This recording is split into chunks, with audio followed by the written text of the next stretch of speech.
Shalom hubata hagenupan. Malas uhud Bapak Inang hasaman nama poso, boy kita pajumpa use bani renungan sadarion. Ini adalah tayangan yang terakhir dalam rangka olop-olop GKPS Reso Cempaka Putih. Firman Tuhan yang akan kita dengarkan diambil dari Galatia 6 ayat 2. Sebelumnya mari kita bersatu dalam doa. Terima kasih Tuhan untuk kasih setiamu yang boleh mempersatukan kami setiap hari. Dan juga dalam renungan kami hari ini, kiranya Engkau juga Tuhan yang memberikan kami inspirasi dan kekuatan iman. Dalam nama anak-Mu Yesus Kristus kami berdoa. Amin. Bapak Inang jemaat yang terkasih, firman Tuhan, renungan bagi kita, video atau pesan olop-olop bagi kita, diambil dari Galatia 6 ayat 2. Bertolong-tolonganlah menanggung bebanmu, demikianlah kamu memenuhi hukum Kristus. Ibagas bahasa Simalungun, marsyurupan ma nasyam mamorsa na boratin, ay marhitehon niin idalan kon nasyam do titah ni Kristus. Bapak Inang jemaat terkasih, renungan ini disampaikan kepada kita di mana kita menghadapi pandemi. Dan kalau kita melihat latar belakang dari teks kita ini, Paulus mengirimkan surat ini ke jemaat Galatia, di mana jemaat Galatia ini berlatar belakang non-Yahudi. Tetapi jemaat itu sedang menghadapi tantangan. Tantangannya yaitu mereka diperhadapkan dengan pengajar-pengajar Yahudi. Yang mana pengajar-pengajar Yahudi itu notabene ingin dalam tanda kutip menyahudikan mereka. Mereka menyerang perbedaan-perbedaan dalam hal budaya dan suku. Oleh karena itu, jemaat Kristen yang berlatar belakang non-Yahudi merasa terganggu dan merasa ada tergoyang dengan gangguan tersebut. Muncul keraguan-raguan di antara sebagian umat, muncul kemerosotan iman, dan mereka hilang pengharapan, jangan-jangan kami tidak diselamatkan. Demikianlah timbul pemahaman bagi mereka. Oleh karena itu, maka Paulus mengirimkan surat ini ke jemaat Galatia untuk menolong mereka, untuk membantu mereka bisa keluar dari pergumulan itu. Bapak Inang jemaat yang terkasih, pada Galatia 6 ayat yang kedua, Paulus mengingatkan jemaat untuk bertolong-tolongan, menanggung beban. Kalimat ini merupakan kalimat Yunani yang kalau diterjemahkan ke dalam bahasa Indonesia sehari-hari, dia mau mengatakan, hai umat, hai jemaat, bawalah atau bersiaplah untuk membawa beban yang berat satu sama yang lain. Dia menggunakan kata halelon, ya, bawalah, bersiaplah. Kata halelon ini merupakan kata yang tegas, dan kata ini tampaknya mau memberikan kita nasihat. Lihatlah bahwa setiap orang itu memiliki bebannya masing-masing, dan setiap orang tidak hanya menghadapi pergumulannya sendiri, tapi dia juga menghadapi pergumulan orang lain juga. Kita bandingkan dengan Filipi 2 ayat 4, di mana dikatakan, janganlah tiap-tiap orang hanya memperhatikan kepentingannya sendiri, tetapi kepentingan orang lain juga perlu untuk diperhatikan. Selanjutnya ada kata bare yang berasal dari kata baros, berat. Kata baros ini atau bare ini menunjukkan pada beban yang beratnya berlebihan. Bebannya bukan beban yang biasa saja, tapi beratnya itu berlebihan. Seperti membawa sebuah benda yang sangat berat, benda yang sangat membuat kita menjadi terlalu sulit untuk membawanya. Dan beban berat ini adalah beban yang diangkat oleh seseorang atau sekelompok orang, antara lain berupa hati nurani yang tidak tenang, merasakan kegelisahan, merasakan beban kesulitan dalam hubungan rumah tangga, merasakan beban kesulitan dalam hubungan yang berpacaran, merasakan ada beban atau kesulitan dalam lingkungan dengan tetangga, ada permasalahan-permasalahan sosial, ada permasalahan di tengah-tengah jemaat, ada sesuatu yang menimbulkan rasa malu, rasa mailah, ada beban-beban yang membuat kita menjadi shock atau trauma dan lain sebagainya. Intinya beban-beban yang dimasukkan di sini adalah beban-beban yang berbagai jenis dan modelnya.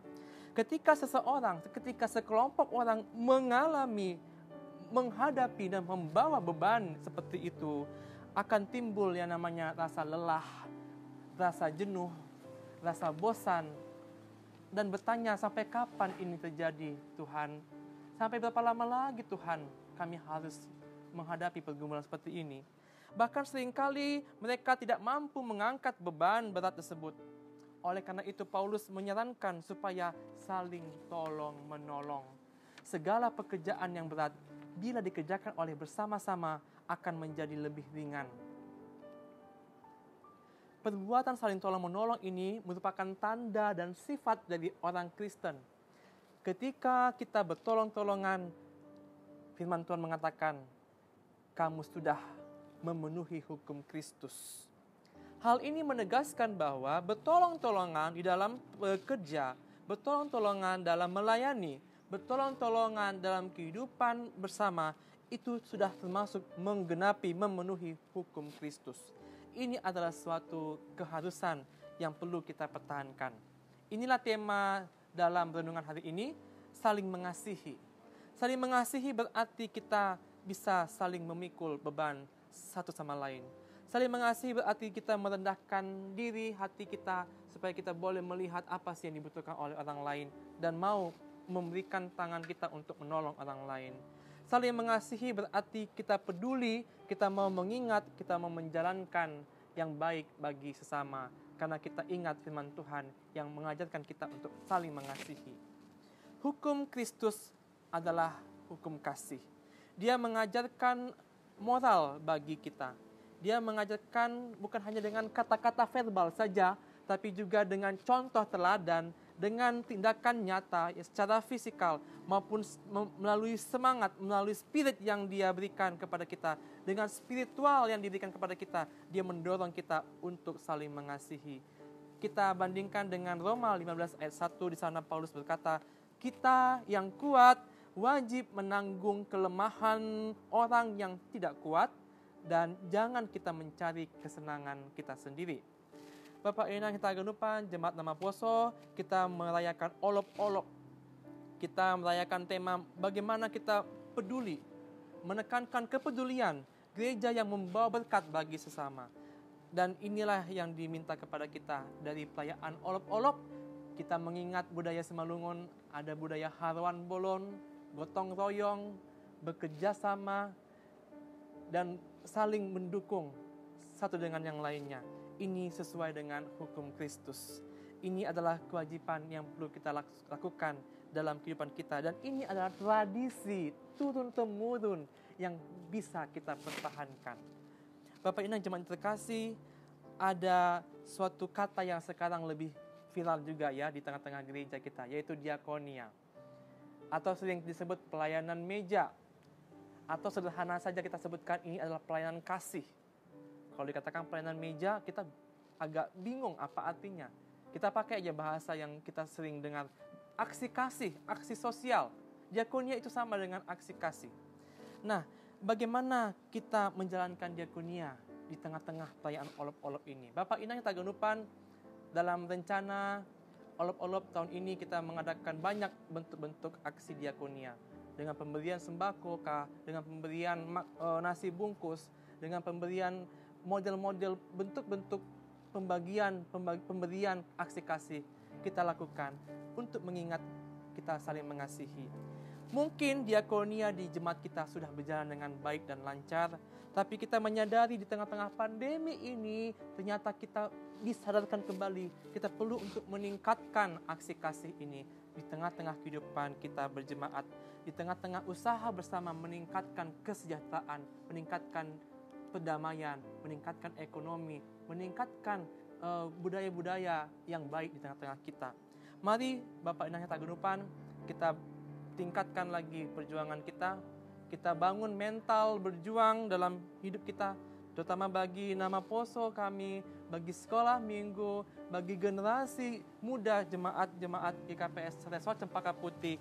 Mari kita kembangkan potensi-potensi yang ada dalam diri kita dan perbanyak link perbanyak hasoman, ya, perbanyak teman, supaya kita bisa marsiurupan, bertolong-tolongan satu sama lainnya.